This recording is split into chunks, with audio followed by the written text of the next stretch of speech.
Hello, following on from earlier posts, there was quite a lot of interest in how development finance works, how it's structured, how lenders calculate what the total loan is, and an overall headline of development finance. So I put together a very headline example, obviously purely demonstrative, numbers, figures. It's not a live case, but they work quite nicely as the numbers. So the example that I've put together is purchase price of 500,000, build costs of 500,000, therefore total cost of 1 million, and a GDV, so gross development value, of 1.3 million. Now, when development finance providers calculate the total amount that they're willing to lend you on your development scheme, there are three main caps that come into play. The first cap that comes into play is 65% of GDV. So in this example, 65% of the 1.3 million is 845,000. The second cap that comes into play varies. It's pretty much split 50-50 between the lenders.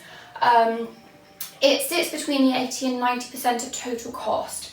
Now, total cost equals purchase plus build. If you're not buying and you already own the land, they will use the land value or the recent purchase price.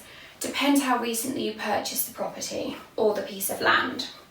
So in this example, you've got total cost of 1 million. So the cap sits somewhere between 800,000 and 900,000. Now the final cap that they take into consideration is 75% day one and 100% of build. So in this example, that would be 875,000. Now lenders work to the lower of these three caps. So in this example, if you went with a lender that's at 80% of total cost, it would be 800,000. But on the basis that we could go to a slightly higher leverage lender, maybe one that caps at the 90% of total cost mark, the 65% of GDV cap would come in. So your total borrowing on this scheme would be 845,000. Now, when they work out your overall loan, they then have to do something with that to calculate how it is structured for you throughout your scheme. So the first thing that they do is they take the overall loan here and they deduct the build cost. So in this example, it would be 500,000 deducted for the build. Just as a side note, remember that the build is funded in arrears. So what they'll do is you'll start the build, get the works underway, you'll have a pre-agreed drawdown schedule, build schedule with the lender, and you'll get a certain amount of the works done. You will then show the lender, they'll either send out a QS, an MS, or even a credit manager, depending on how heavy the development is. They will say, yeah, I can see the work's been done, I can see that these invoices have been raised, and they will sign it off and they will draw down those funds. So just make sure, unless you've got an agreement with your contractor who's going to invoice you in arrears, that you do have some working capital there to begin the build. Now, once they've deducted the 500,000 build cost, it leaves you with 345,000 in this example.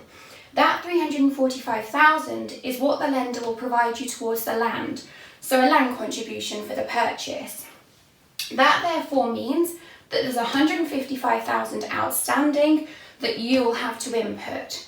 Now, this can be through personal funds, it can be through equity elsewhere in your portfolio, or it could even be investors. But just bear in mind that when using investors, you do limit the number of lenders that you can approach, because the majority of lenders want somewhere between 5 and 10% input from yourself, the developer, so you would be slightly more limited in the finance providers available.